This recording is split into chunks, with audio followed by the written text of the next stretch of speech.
Okay, so just so you all know, I just started the streaming.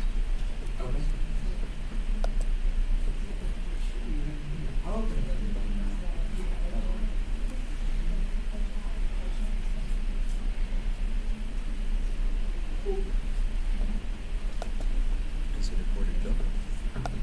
Mm-hmm. It's 16 minutes.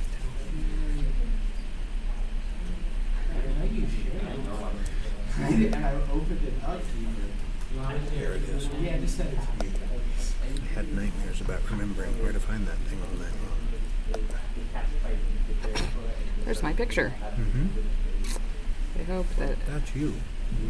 it would be nice if that wasn't the picture, but whatever. I guess it's not the worst picture in the world. Or on the page I manage.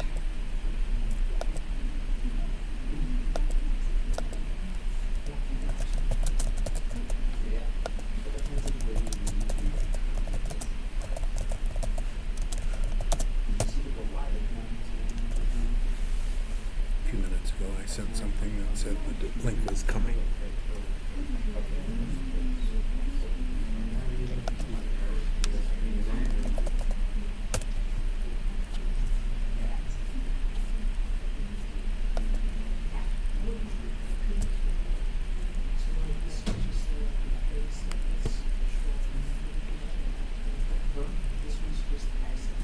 I wish we could hide that picture, but I guess that's fine.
Somebody.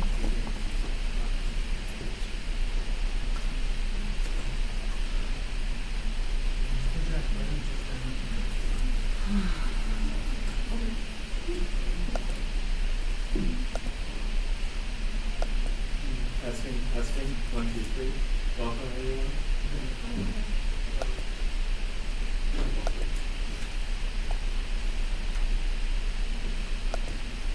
Oh, it's not.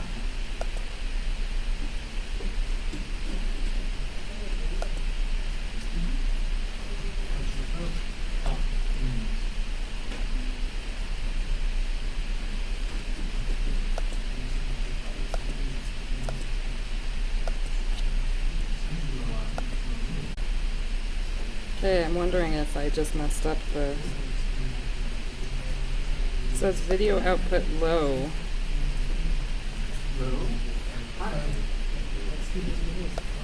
Did somebody jiggle the plug or something up there?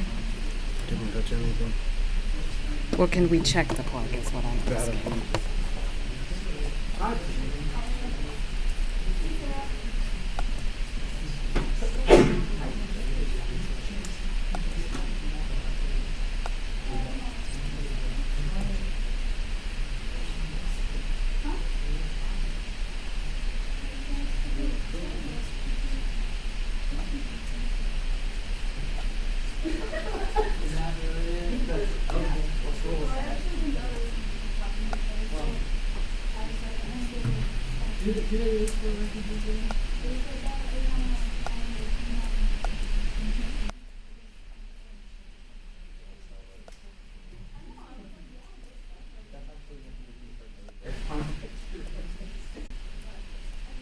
Okay, check it out and see if it's working now.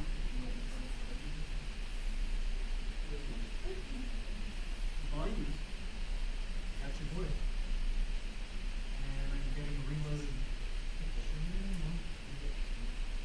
That says the stream is healthy now. This is what you're getting on.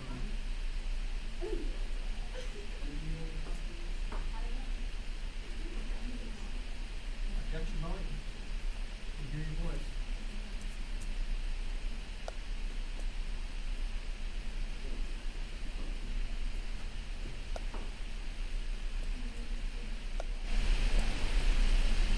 Try that. Can you hit reload on that page? Boss, the blue light on the camera is not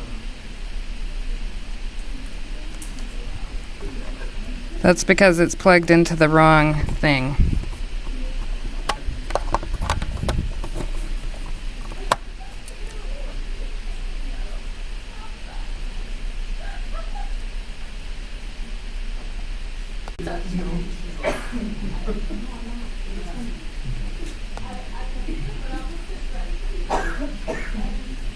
Is the blue light on now?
somebody touching the connection up there because it seems like it's going in and out?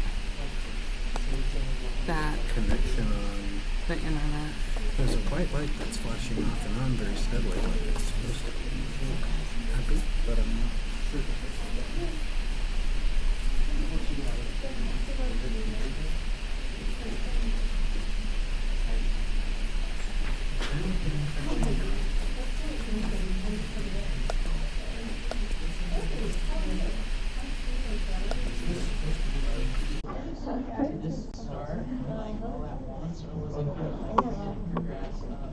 It progresses.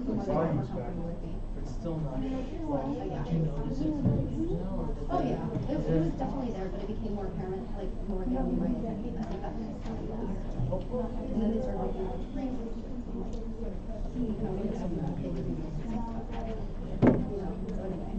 Yeah.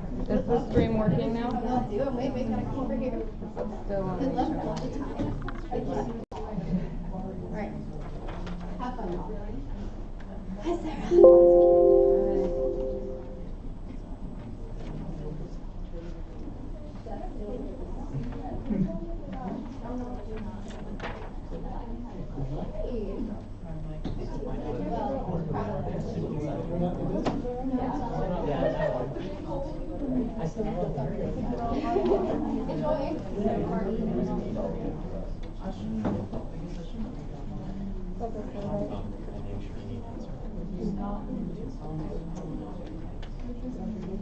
Actually, maybe I could have sworn I read it earlier.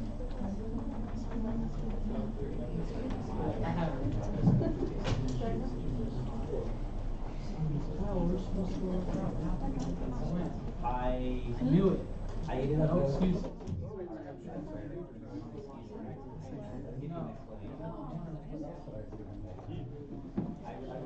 Once you see something.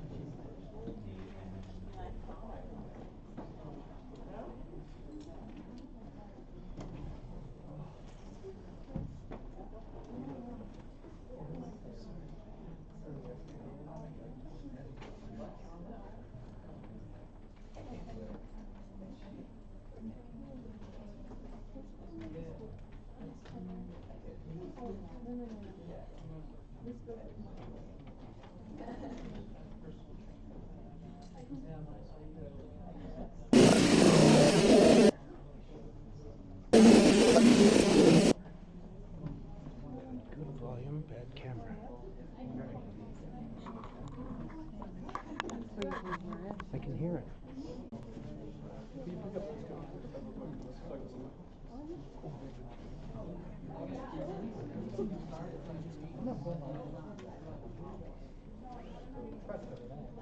Sarah, you're on. I just restarted it. Look at that. Jackson made YouTube.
You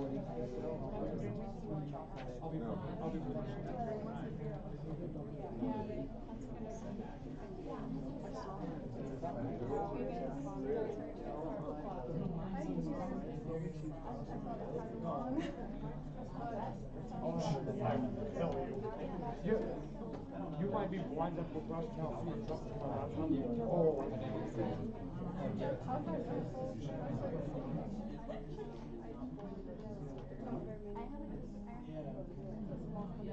We have somebody in the audience who listens. Oh, you said that she gets Why are you scared? Oh, you said that she needed proof that we were here. Wow. You too?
It's off.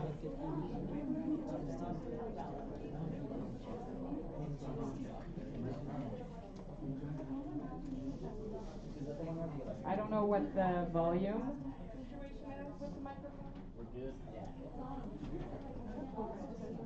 Is it loud enough? Can everyone hear me? Yeah? Okay. I'll just yell also. So I want to welcome everybody to our debate tonight about the Cuban embargo. Hopefully our live stream will have something. If not, we apologize. This is the first time that we've ever tried it, and there could be technical difficulties. So hopefully it will work. If not, again, our apologies. So tonight's debate is a modified form of public forum debate, and the format is explained in the program if you want to take a look at that. We do have audience voting, so what I would like you to do is vote both before and after the debate and that will help to decide the winner. So right now, if you want to text ISU debate to 3607, then you can vote on the resolution, which is the U.S. should eliminate the Cuban embargo. So you can say A if you agree, B if you disagree, and C if you're undecided. And then at the end of the debate, we will look at the results. So for right now, just go ahead and vote. We'll give you a little bit of time to do that. There are explanations as to how to do that in the program as well. If you don't have text messaging, but you do have a device, you can go to polev.com/ISU debate. Okay? So I'll give you a minute to do that.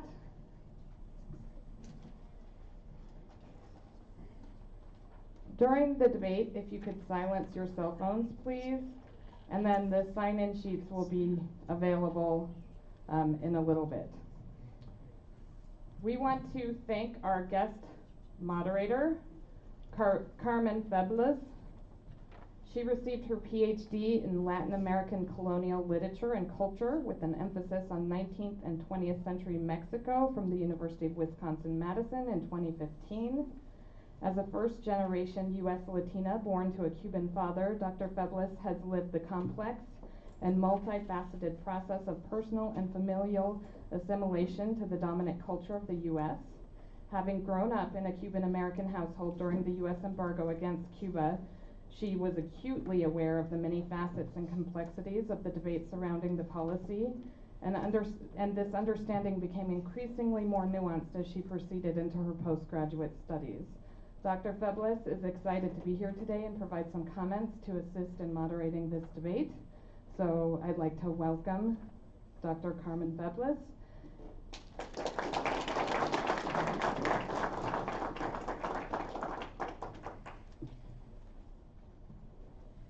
Hi, I'm happy to be here today. Thank you for having me. And I'm here basically to sort of set the stage historically for the embargo, what it is, where it's at right now, why we're here debating about it. And so since I tend to be long-winded, I'm going to time myself and I'm going to get started. So what is the embargo? The Cuban embargo that we speak of today began as a response to the Cuban Revolution and its resulting nationalization of many American businesses there. Specifically, what triggered it was the oil refineries in 1961, which were nationalized by the Cuban government while Eisenhower was president.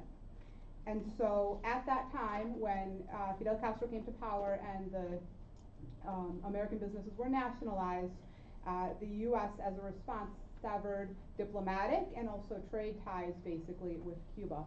And then in 1977, Jimmy Carter sort of loosened up things. So in 1961, we entirely pulled out our embassy too and shut it down. In 1977, Jimmy Carter started to sort of soften up the policies. He said, well, maybe we want to talk to Cuba a little bit. And the former embassy in Havana was renamed an interest section in Havana, and it was basically kind of a toothless embassy. It was there, it was a sort of diplomatic tie, but it didn't have the powers that an embassy has. And then Reagan comes to power and basically the embassy gets shut down. So from the Reagan era until the current Obama administration that just, well, the past now Obama administration, the embassy in Cuba was shut down, so we didn't do diplomatic relations with Cuba, and we also didn't have trade relations with Cuba.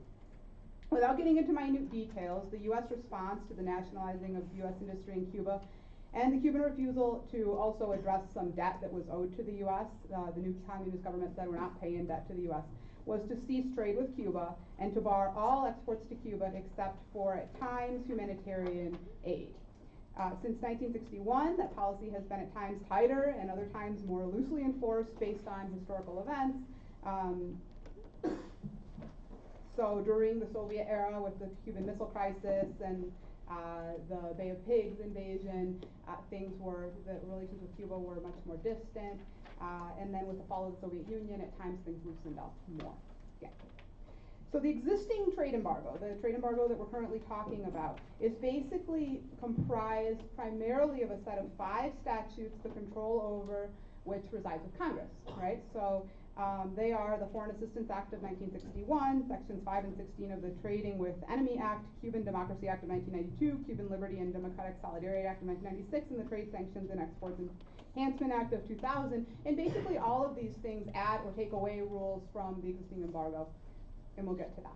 So what's the gist of what it does, right? The Cuban Democracy Act of 1992 is maybe the piece of the embargo that most resonates with what we think of if we know, if we're familiar with the Cuban embargo.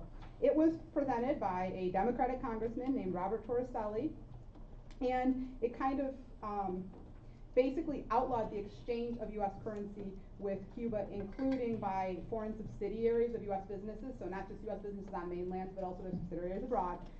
In short, it made it illegal to spend U.S. dollars in Cuba, right? And so that applied to travelers traveling to Cuba and also to family members in Miami maybe who might send money to Cubans, for instance. So there have always been exceptions granted to all of these rules by special license for group tours, humanitarian and journalistic travel to Cuba, religious and cultural reasons, right? And academic reasons, but they were kind of bureaucratically complex to get. It was hard to get permission to go to Cuba and to be allowed to spend money in Cuba. And yet, the political enforcement, the actual enforcement of the laws carry penalties like 10 years in jail. If you were caught going to Cuba, spending money in Cuba, it could be up to 10 years in jail. You'll have trouble finding people who actually were subject to those penalties, right? Travel by U.S. citizens to Cuba has been restricted since the 1993 Cuban Missile Crisis, and the last mainland U.S. commercial passenger flight to Cuba before 2016 had been in 1961. So as of 1961, the U.S. no longer flew to Cuba. The 1992 Act that we just talked about added teeth to that travel ban by creating a way to penalize U.S. citizens who chose to travel to Cuba through other countries like Mexico or Canada. You've often heard that you can go to Mexico or Canada and get into Cuba. And basically what the Cuban government did in response was to not stamp passports. They wouldn't stamp American passports. So when Americans traveled to Cuba, the Cuban government systematically wouldn't stamp US passports. So people generally could go to Cuba and come back into this country. That's why people went to Cuba and came back. That was the general policy. So there was this sort of good luck aspect of traveling to Cuba illegally. And so some aspects of the travel ban were within executive authority, and Obama moved to loosen the restrictions on travel to Cuba during his administration, right? And so what are the positions basically regarding the embargo? The embargo was not really a right-left political issue until the Carter-Reagan administrations, right? And so restrictions on Cuba have been tightened and loosened from both sides of the aisle at different times, basically in response to global politics. But since the late 70s, Democratic presidents seem to favor easing or lifting the sanctions against Cuba, while Republican presidents have been staunchly upholding it. In recent years, the Republican Congress has supported the upholding of the embargo, while the Obama administration sought to end it. But President Trump has, in his own business endeavors, shown interest in doing business with Cuba. So it'll be interesting with this Republican legislature and a Republican president to see what comes of the embargo going forward. There's been a lot of international pressure for the U.S. to ease or lift the embargo, including the UN General Assembly, which yearly condemns the embargo as being against its governing charter. So Cuba's a member of the UN, and the UN every year condemns the U.S. for having this embargo in place. Humanitarian organizations like Amnesty International and Human Rights Watch criticize the embargo. Since 1995, Cuba has been a member of the World Trade Organization, and other member countries have generally also condemned the embargo. So the embargo is internationally unpopular. So where do things stand now? Well, the embassy in Havana was reopened by President Obama as of 2016. So there is now a functioning embassy in Havana. With the backing of U.S. intelligence agencies, Obama removed Cuba from the terrorist watch list. Cuba had long been on the terrorist watch list largely because of its relationship with Russia, right, during the Soviet Union. Intelligence basically supported, during that time, the idea of removing them. In 2016, President Obama became the first sitting president to visit Cuba since 1928 and had several days of diplomatic exchange with Raul Castro. Since 2015-2016, U.S. citizens can fly to Cuba from the U.S. mainland. You can now get on a JetBlue flight to Cuba.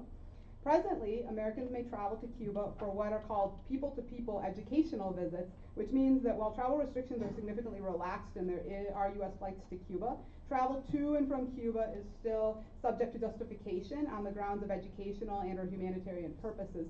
But the U.S. no longer requires that special licensing that you used to have to get to go to Cuba, so there's really not a lot of check on whether you went to Cuba for the right reason. Technically, you're supposed to log what you did there in a diary or a journal of sorts and keep that for 5 years after the fact. Who's looking at those journals? The idea was to relax travel restrictions. The economic embargo against Cuba, including the illegality of U.S. businesses doing business with Cuba, is still largely in effect. However, in October of 2016, Obama worked with the Treasury Department to ease restrictions on goods and services related to scientific collaboration, medical collaboration, and there have been moves towards allowing certain industries like banking and telecommunications more access to do infrastructure development in Cuba. Okay? So the Obama administration's stated goal is to promote private sector growth in Cuba outside of the state-run communist apparatus, thereby implicitly undercutting that communist regime, and caps and limits on individual exchanges of goods with the Cuban people. So a person selling things to Cubans when they go there or giving things to Cubans when they go there has been largely lifted. And U.S. imports from Cuba, which were previously limited and sometimes forbidden, were decriminalized. So think cigars and rum, you can now buy Cuban cigars, Cuban rum legally. Before the U.S. embargo against Cuba, 60% of Cuba's imports came from the U.S. Prior to the opening of U.S.-Cuba relations, statistics indicate that about 6.3 were coming from the U.S., which is still, even given that it's only 6.3, Cuba's fifth largest trading partner, according to Economy Watch data from 2010.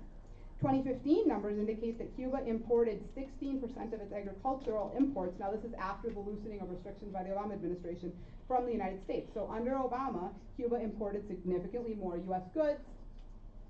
The contemporary position of those who want to uphold the embargo tends to echo the 1992 Act's position that Cuba must move towards democratization and human rights before the U.S. lifts sanctions. So whereas the original embargo had to do with businesses being basically nationalized in Cuba, and it was a financial decision, and then communism, right, and the U.S.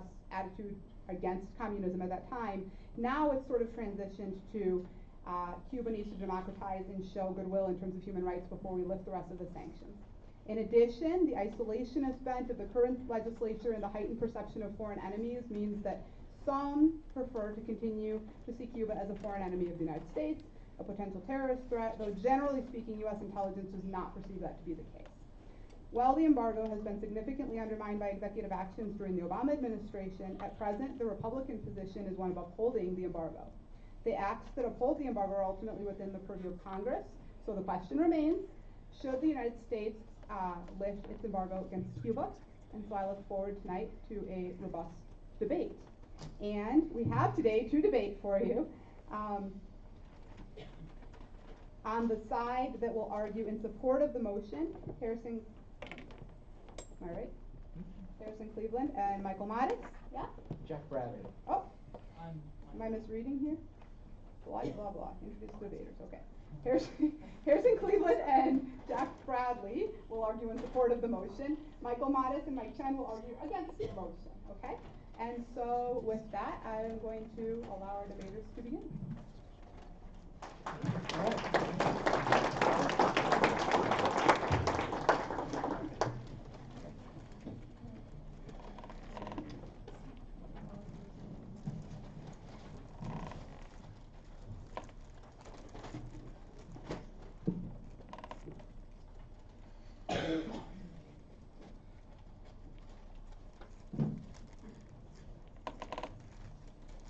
We affirm the resolve, the U.S. should end the Cuban embargo. In today's debate, we have two distinct contentions as why we ought to eliminate the Cuban embargo.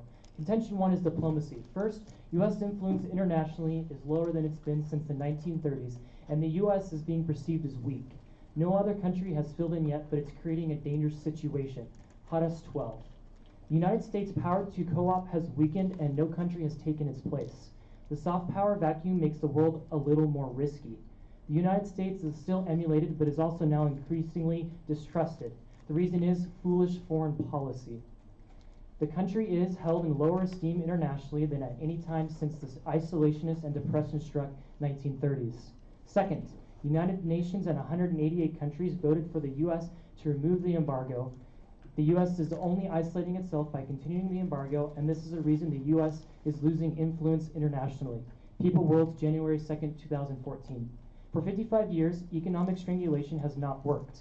The UN General Assembly votes by increasingly lopsided margins to denounce the U.S. policy of economics blockade of Cuba. In November 2013, it was 188-2. The nay votes were those of the United States and Israel only. The United States has isolated itself from the world family of nations with its policy towards Cuba. Third, if we remove the embargo, the U.S. will be perceived as being pro-democracy, and our reputation will be boosted immediately. Michael Holmes 10. Repealing the sanctions and removing the embargo is symbolic. It shows Cuba and the world that although the United States is pro-democracy, it does not wish to impose its values on other nations.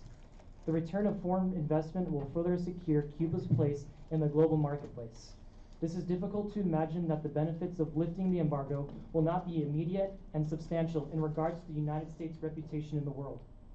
Contention 2 is human rights. First, the U.S. embargo violates the human rights of Cubans and causes more suffering. Amnesty International 09. The embargo violates human rights in two ways.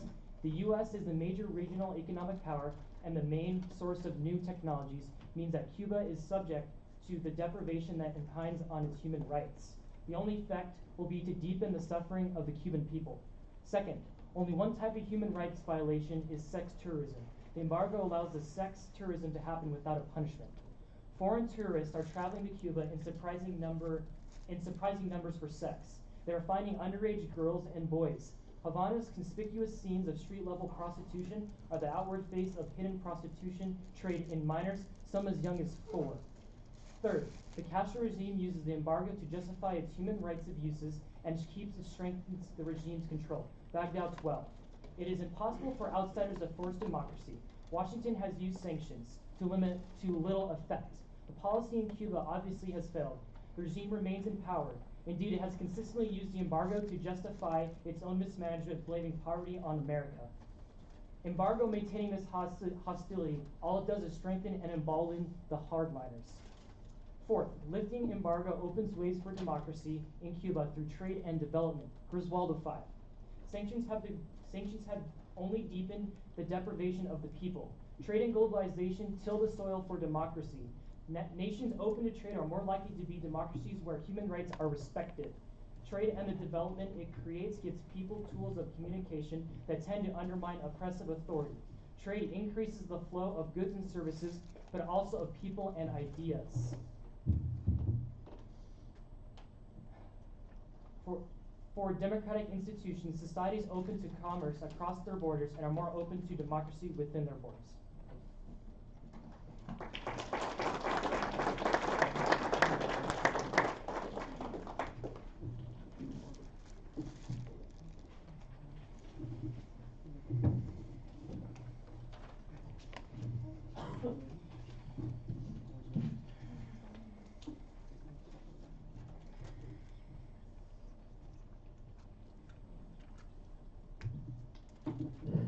Thank you for that speech. And to begin, in 1962, the U.S. imposed an embargo against Cuba in a time of deepening Cold War with the quote-unquote evils of communism and the seizure of U.S. assets by the Marxist-style regime of Fidel Castro.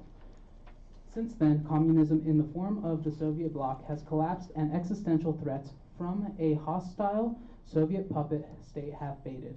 Now, after all these decades, we live in a world where the regime remains in power and Cuba enjoys free trade with many other nations around the world, while the citizens of the island remain poor with limited civil rights. So this is why we strongly disagree with the resolution.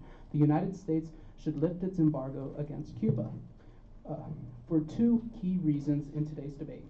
First, removing the embargo would not benefit international diplomacy, and keeping the embargo would protect the environment. Contention number one, removing the embargo would not benefit international diplomacy. With the Cuban embargo in place, there have been efforts to ease up on Cuba and allow for changes to be made. Each of these efforts have been met with retaliation. The embargo represents democracy and a general move towards equality that the United States has been pushing for. Removing the embargo without Cuban leaders taking any strides towards democracy or leading an authoritarian regime that continually oppresses its citizens sends a clear message that the United States does not care about the exploitation of citizens in the Cuban nation. As Peter Brooks of the Douglas and Sarah Allenson Center for Public Policy argues in 2009, lifting the embargo won't normalize relations, but instead legitimize Castro, furthering lionizing the dictator and encouraging the Latin American left. Contention number two, the environment. Cornelia Dean of the New York Times in 2007 states that Cuba, by far the region's largest island, sits at the confluence of the Atlantic Ocean, the Gulf of Mexico, and the Caribbean Sea. Its mountains, forests, swamps, and coasts and marine areas are rich in plants and animals, some seen nowhere else.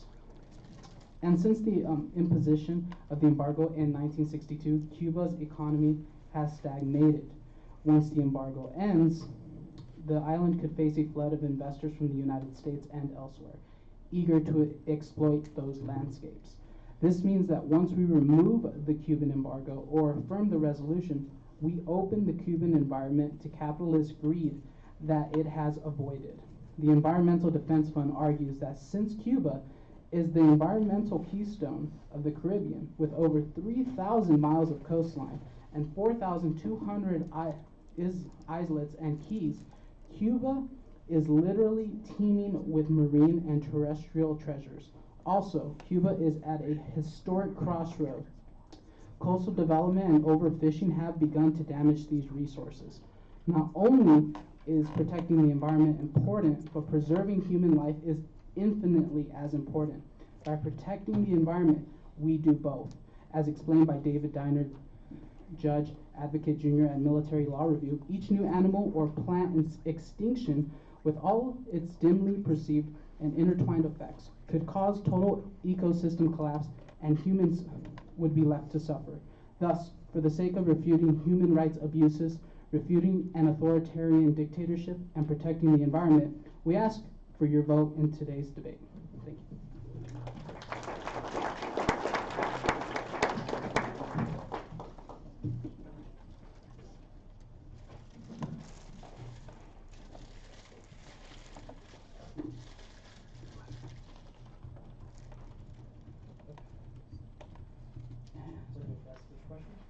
Yes.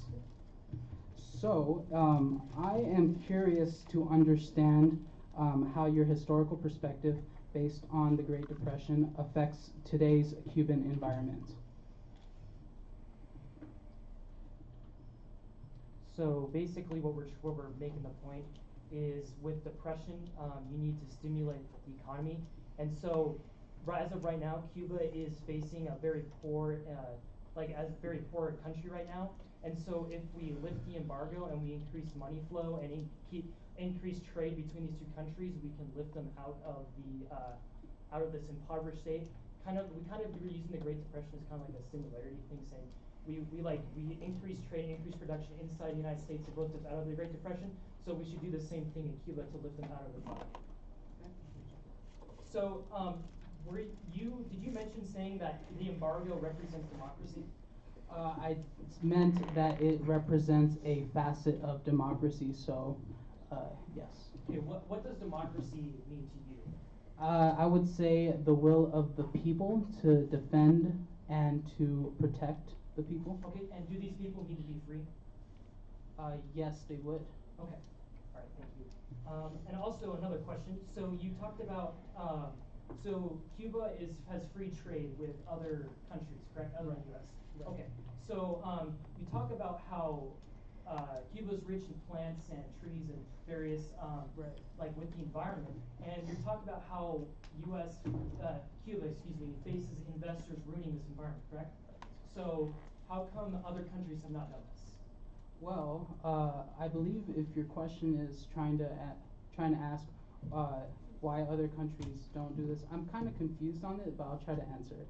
So there have been a lot of problems because of what I stated. So a lot of the exports, don't go to the people, but go to the people in government, which unfortunately in Cuba doesn't represent its people since it is an authoritarian society. Okay. All right, thank you.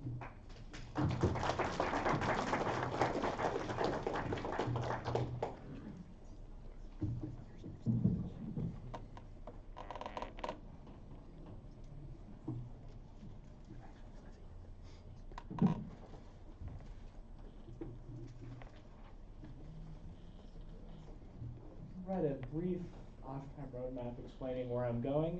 I'm just going to be addressing my opponent's last speech and isolating their case and some flaws with it. And with that, I'll begin. So first, moving on to their first contention that deals with how lifting the embargo isn't going to benefit international diplomacy. I have 4 responses to this. First, both Castro's opposition and history show that economic engagement, like lifting the embargo, is a better way to end authoritarian regimes. Aaron Lucas of the Cato Institute explains in 2011 that, quote, interviews with leading Cuban dissidents reveal a preference for engagement and little support for the embargo. If Mr. Castro's staunchest opponents think the embargo has helped keep him in power, we shouldn't doubt them. History shows that isolation isn't necessarily an effective means of fostering change. In 1970, 17 out of 26 countries in Latin America and the Caribbean had authoritarian regimes. Today, only Cuba has a dictatorial regime, Yet, only Cuba has been subjected to a comprehensive embargo.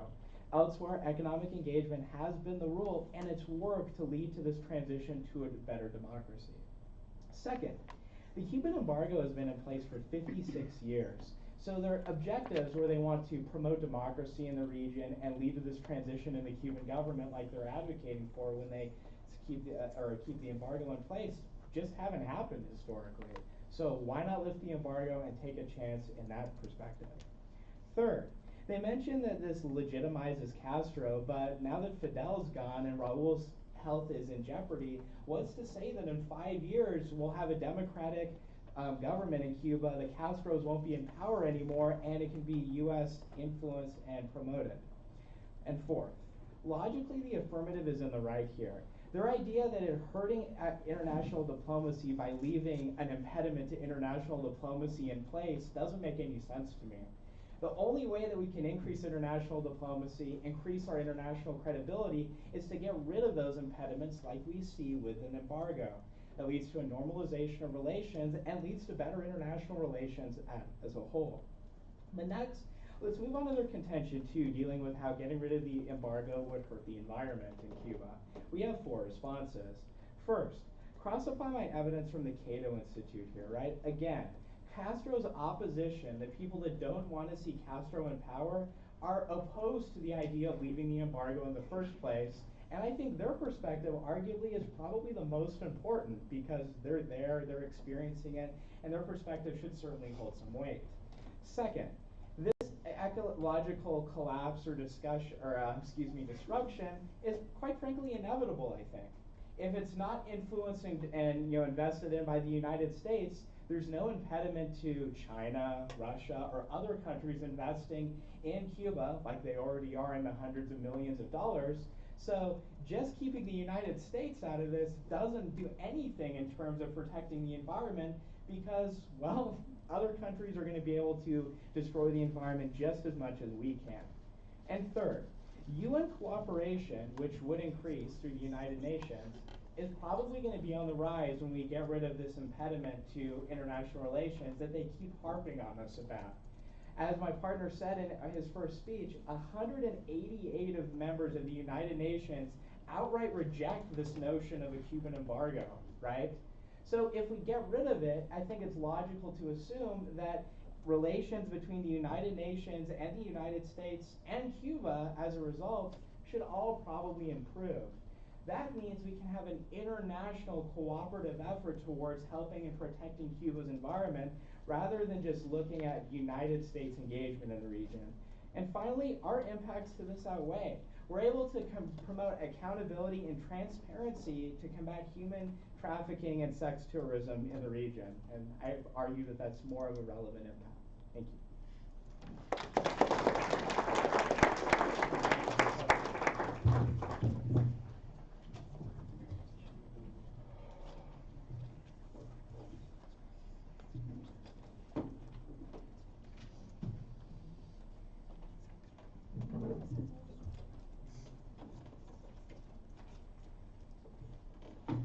Not enough space. No.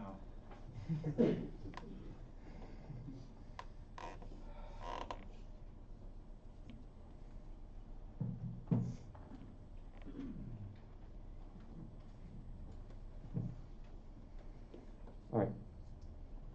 So we believe that the affirmative side has some good points and they're trying to make some good impactful change within Cuba. However, they're based on a lot of different assumptions that we believe you should not let them get through because a lot of logical fallacy and logical points simply don't flow through when we look towards this.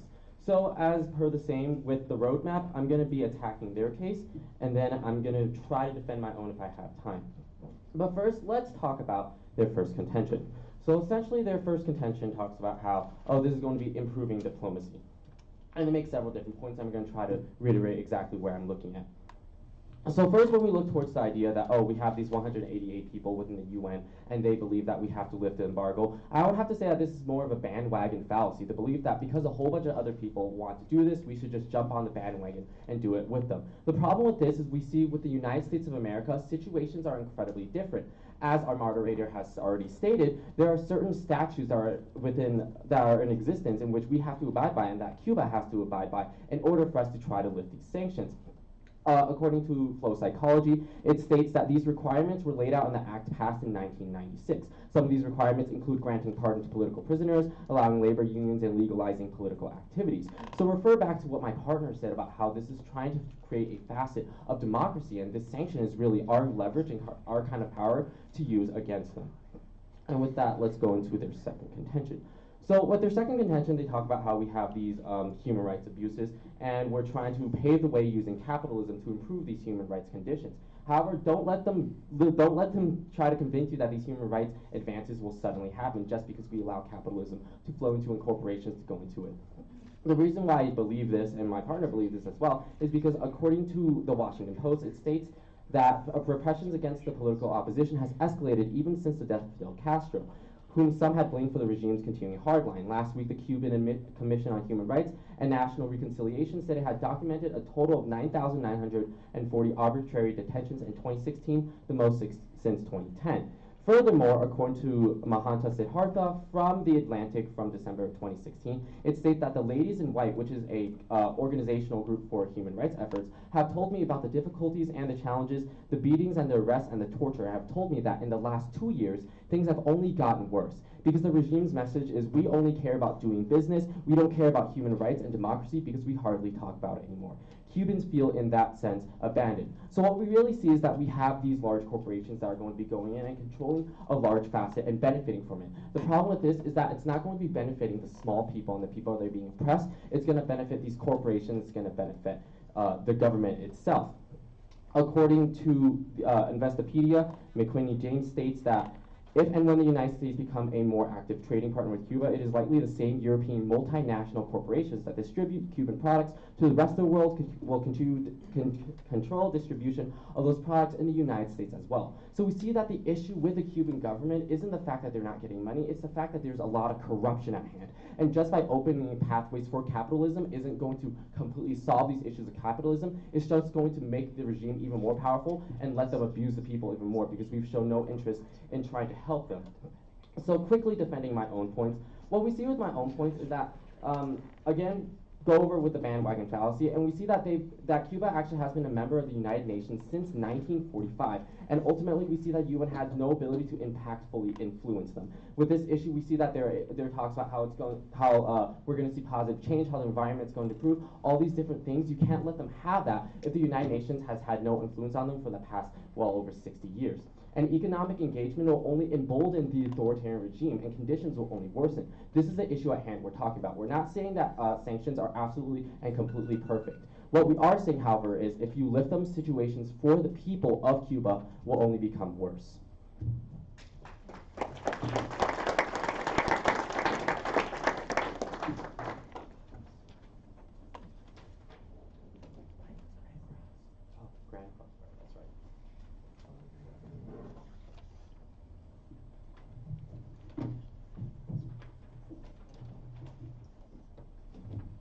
Okay, and so at this time, it is my pleasure to welcome dialogue, not only between the two parties, but also from you, the audience. You, the audience, are invited to ask questions. If there is a context to your question, please keep it brief. But questions to either side, and then the other side will also get an opportunity to respond. Would anybody like to begin? Yes, sir. How can you just say it's a bandwagon effect with the United Nations? All the countries have said the same thing. Okay. So. All right. Can you elaborate a little more on what you mean by the same thing? Yeah. So every single other civilized first world country that's part of the United Nations and declares what democracy is, all say that something is wrong.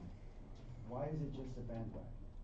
I'm saying it's a bandwagon effect because we're saying that not only are we saying that humanitarian efforts will actually worsen, but we're also saying that the conditions that have to be met, as laid out by our moderator, have simply not been met by Cuba. And we believe that these have to be met before we try considering something like this, especially with an authoritarian regime still within effect. Would you like to respond at all? I think he answered it. Okay, all right. So both sides have argued that there would be dramatic change if you lift or keep the embargo. But with multiple countries outside the United States maintaining relations with Cuba and the United States largely acting alone, how much would lifting or remaining the embargo actually have an overall effect? Is it largely more of an ideological argument, or is there an actual economic effect that lifting the embargo would have of any significant value? So I think that it's probably both, right? I think that since they're certainly more of our neighbor than, say, China or Russia are with Cuba or these other, world superpowers, I think that we have a vested interest ideologically to, diplomatically engage with them and have some sort of relationship. But at an economic level, you've got to look at it geographically as well, because Chinese corporations or Russian corporations have less of an incentive than United States corporations in Miami that just, have a short ride to get to mainland Cuba. It makes a lot more financial sense, we would argue, for the United States to be investing in this area rather than other countries. Doesn't that go against your entire argument that it wouldn't affect the environment because there's already other countries there? If there's going to be more investment from the United States because of proximity, doesn't that mean that there would be more of an impact environmentally? I definitely, there's certainly going to be an impact from United States trade. I mean, that's inevitable. Keeping the embargo or not having the embargo, that's not going to change. There's going to be trade in the region, there's going to be environmental destruction, it's just a question of how much. And we would argue that through better engagement with the United Nations, better cooperation with the United Nations, having an international level approach where we're able to work as a community to resolve the US's issues with the environment in Cuba, as well as the rest of the world, I think that that's probably a better solution.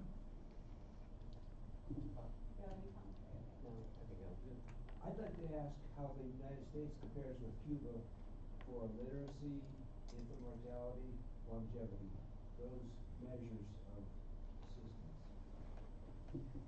I believe that Cuba does have the highest literacy rate. I believe it's 98%, whereas the United States is, I believe, 87%.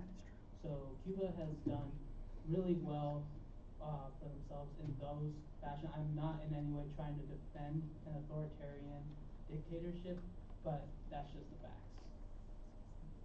And one more thing to go along with that, another thing that Cuba is known for is its medical industry.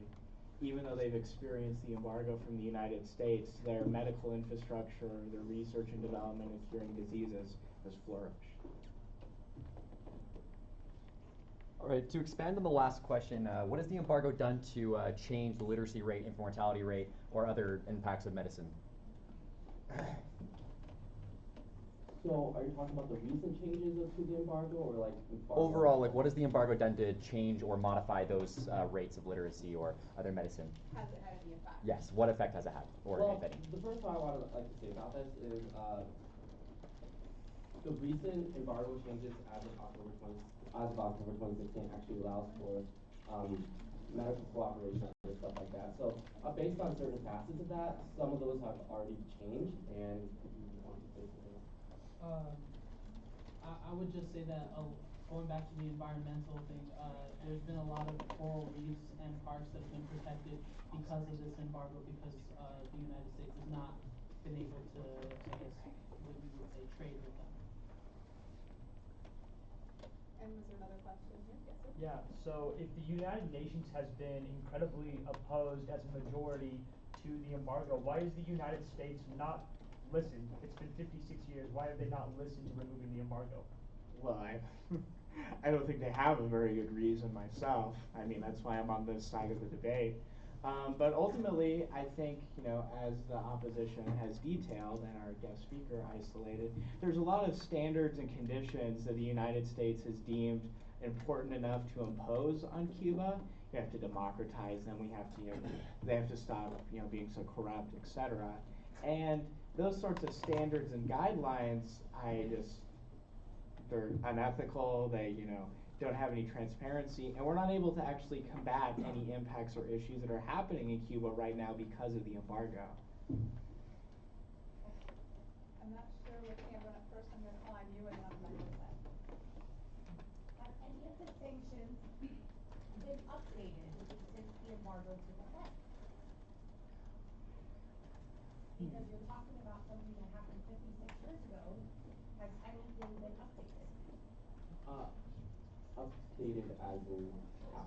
Have they looked at anything and said, okay, so you made some changes here, now let's, have they given them like a ladder to follow? Okay, so you need to be here by this year, and then in 5 years you need to be here. Has anything like that ever happened with the embargo, with the sanctions? Can I address that actually? Sure. You want to argue it? Well, So, okay, go ahead. well, no, I was gonna say go ahead because if you feel like So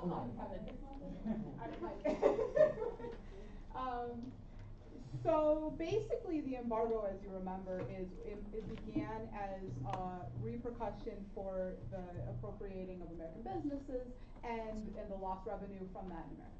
Since then, the amount of congressional statutes and amendments that have actually formed the contemporary are always a changing thing, right? So right now we talk about democratization. I'm not a legal scholar, so I'm not going to tell you if the exact standards have been moved at all, but those standards aren't the same as they were in 1961. The embargo is a completely different thing than it started out to be in 1961, so it hasn't even been consistently created for the same reason. Does that make sense? Does that answer your question? Does anybody want to One other thing to add on to that. I think the most recent change that's happened within the last 2.5 weeks even is one of President Obama's, parting salutes to the U.S. and Cuba is that he abolished the wet feed, dry feed policy, right? If Cubans make it to the U.S. mainland, then we can accept them, as citizens, as refugees, right? And that's not allowed anymore, right? So if anything, within the last month or so, relations have soured and gotten worse after Obama left office. It's a two-part question, is that all right? So, at the very beginning, in the environment point of your guys' case, you talk about how coastal development and overfishing has destroyed the coastline, correct? Wouldn't the overfishing be minimized if they had access to American agriculture and agricultural exports by lifting the embargo? Well, no, not necessarily. When we look towards the agricultural exports and agricultural influence, the agricultural situation in the United States of America definitely has not really improved the environment, right? We've rolled over a lot of different environments for the sake of, most recently we have tilapia farming, and that's actually shown to have very negative adverse effects on the environment. So even if we see that there are good ideas with the agricultural industry and trying to benefit from it, the United States agricultural industry has historically been known to dastardly harm the environment. And if I could just add on to that, so a big thing is oil drilling in the reef, and as we saw what happened with the BP oil spill, that is kind of like a bad sign to Cuba, saying we shouldn't get into a deal because what if something happens by our coast?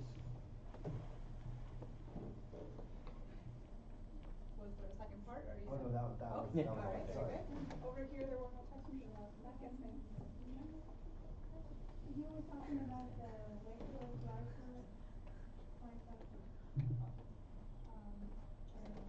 policy. Yeah. And when you said it made things worse or it made it Expand on that? Yeah, because we were just there and they thought it was worse. Well, what you mean by the souring of relations? Is that Yeah, sure. souring. Yeah. Well, President Obama signed an executive order within his last month in office, suggesting that the usual immigration policy that Cuban refugees, to the United States have had for a very long time can't happen anymore, right? If a Cuban escaping Cuba gets to the United States mainland, somewhere in Florida probably, they aren't, accepted or welcomed anymore based upon this executive order that President Obama initiated. But the people that we talked to there said it was wonderful because it would stop the brain drain, and it would also, and then the deaths from drowning because they, we have like what's happening now, all of the people smugglers, and I'm sure that was happening there as well. Yeah. And they put them on these rickety boats and then they drown. Yeah. And so I think the individual, local perspective on this, I think you're absolutely right. I think there's a lot of benefits to it. But if we're looking at international relations between the Cuban administration and now the Trump presidency, I think that's where the relations are souring because, we were limiting our engagement with Cuba when we signed this executive order, right? I think you're absolutely right. I think, from both sides there's a lot of benefits to it with brain drain and, preventing drownings. But at the international level, I think that's where the issues are. You guys have been at it for a long time. Yeah, I was just wondering, it was said tonight that taking away the embargo would not help humanitarian efforts in Cuba. Just wondering, the embargo was put in effect to force their leadership to make changes so we lift their sanctions. If it hasn't been doing that, hasn't it just been hurting the Cuban people more than the people in power? Right, so I think there's a back and forth, and I think if we look at historical contexts, if we go back within history, what we would try to do at the very beginning is not try to have the sanction imposed in the first place, but if you look at the situation right now, like what we're trying to say is that by reducing the sanctions, by getting rid of them completely, which is what it's asking the affirmative to do, you're going to be adversely, negatively affecting people based on what they're saying. Right? We're not saying that sanctions are perfect. We're not saying sanctions do everything and anything. Historically, we know that is not completely true. What we're saying is based on the Cuban experience and based on what the Cuban people have said, releasing the sanctions now under this authoritarian regime will allow the authoritarian regime to flourish and harm the people. If I could just add on to that, like he did say, we were trying to say that yes, there were a lot of failed sanctions because of this, but there have also been certain good things that have been able to come from this, and really quickly, I disagree with that wholeheartedly, to the point where the opposition hasn't been able to provide an instance of where sanctions have been good, right, have had any sort of real benefit. I think you need to prefer our evidence from the Cato Institute showing that in 1970, 17 out of the 26 countries in Latin America were dictatorships. The only one with the embargo is Cuba, and the only one that's still a dictatorship is Cuba. Sanctions have failed miserably, and leaving them in place doesn't make any sense whatsoever. Can I respond to that? Briefly. Okay. So I would argue against it and say that because if you lift these sanctions and the Cuban people are able to buy things such as U.S. products like Coca-Cola products or any kind of consumerism, it actually will cause the economy of Cuba to go down because then you have local products not being bought and therefore there's no money going into their own people and circulating in their ecosystem. So it's a two-part question. So you said good things have come from it, but how do you explain that it's costing the U.S.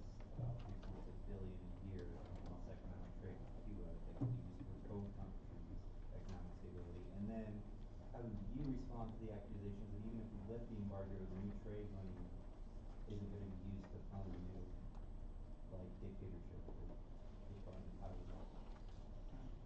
So first, what we're saying with this is that we're not disagreeing that economic prowess will happen, but what we're saying is, first of all, it's going to go towards the government and the big corporations that are mostly in control of most of the revenue that exists in the region. And second, we're saying that even if we want to talk about economic justice, we believe that humanitarian abuses and human livelihood is definitely more important than Cuba and the United States making good money off of each other. And answer your part of the question with briefly addressing what Mike just said. Yeah, having increased trade at the expense of, people, well, that's kind of the whole issue of the embargo in the first place. The embargo, as our evidence indicates, exacerbates, controls, and enables human rights abuses in Cuba. So suggesting the idea to leave that impediment in place is illogical. But to answer your point about whether or not, that $3.6 billion in trade would lead to funding other dictatorships, I don't think there's any, conclusive way one way or the other, right? None of us are reading the mind of Raul Castro, right? So I don't know if we have any substantial way to know. I would argue, that Cuba able to open up with the United States is going to lead to all of these benefits. And that $3.6 billion is certainly going to help the United States to some capacity and probably Cuba as well. Okay, I don't know which side brought this up, but how are they going to establish democracy in Cuba? That's us, yeah. Well, historically, looking at examples of where we've normalized relations in Latin America and other parts of the world, the critical first step that leads to democracy, that leads to, improved relations is trade, right? Getting rid of that impediment to trade and that impediment to, diplomacy that the embargo encapsulates means that trade being the first step of warming relations means that hopefully Cuba will transition out of this dictatorship like we've seen in the 16 other countries in Latin America that originally had dictatorships but now don't anymore, is because of that economic engagement. No. All right. Go ahead. Do you believe that there is a chance, if the embargo is lifted and relations between Cuba and the United States flourish, is there a chance that there could be a law passed to protect the reefs and essentially the environment that Cuba has? Well, what's especially important and brought up at the beginning of this debate was about how in contemporary times this is being called into question because we have a new administration at hand. And if we look at towards what the new administration has said and what Cuba has essentially been asserting itself to say, we see that there's really not going to be an effort, especially under this administration, for any both humanitarian advances and environmental advances happen because there's been no vested interest in both parties to try and diverge in that, especially, you know, considering you talk about what the moderator said about how Trump administration has like business ties and stuff like that. And really, if you put that into perspective, we don't really see that happening. If I understand this correctly, the negative claims that lifting the embargo funds the Castro regime more than it funds the people. So my question is, how much funding is this, and what are the impacts of this funding to the government? So, wait, are you asking for like statistics on how much is lost? Statistics or some kind of number on how much funding actually goes to the Castro regime compared to the people of Cuba? Huh? Oh, hold on. All right, let me pull that up really quickly if somebody has another question. I have to find a specific answer. Well, we do know that a lot of the money goes to subsidize like electricity. We were not able to find out how much we pay for electricity because they said it's highly subsidized. So we know that maybe some of the money is going to the top people up here, but a lot of it is going to fund the healthcare system. And they still have like sugar, what should they call them? Ration cards for sugar and oil. And as another thought, they're going to have free elections in 2018. Is there a question in there? So what I'm saying is that the money isn't just going to the top. Thank you. Do you have a question though? No, I do not. Okay. All right. Thank you. I'm going to give you. Do you have an answer to the question that was here, and then we have to move on. Short answer, I would say. Okay. Yeah. If you want to look at numbers, as a report, if a firm pays an employment agency $500 a month, and the employment agency pays workers 500 pesos, over 90% of the wage payment disappears in its currency conversion. The effective compensation is instantly deflated to $21 per month. It's the world's heaviest labor tax. So here's a quote. In Cuba, it's a great myth that we live off the state. In fact, it's the state that lives off of us. All right, and with that, we're going to conclude the crossfire question round here, and we're going to go on to round 3, and I'm going to introduce Harrison to give a summary, and then everybody else will give a summary.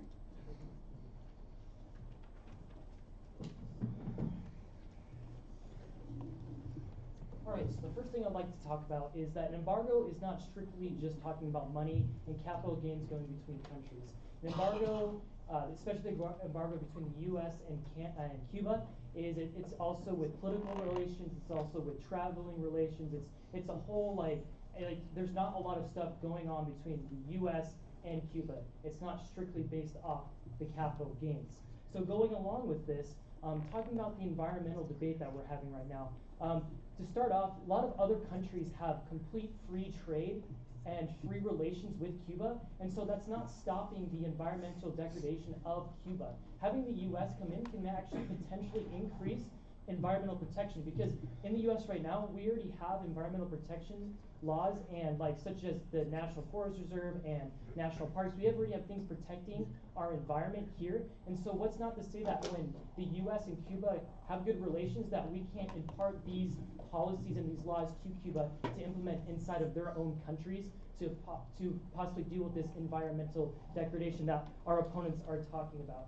Now, another thing to talk about is our sex trade the sex trade in our case that we talked about.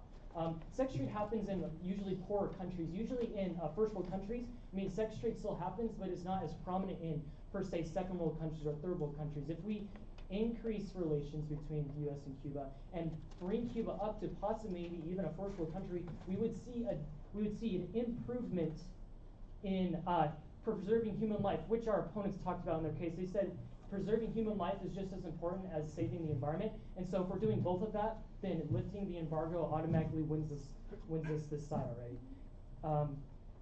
So basically, we're standing for lifting embargo, and we want to improve and cause more transparency between trade and people in the U.S. and Cuba.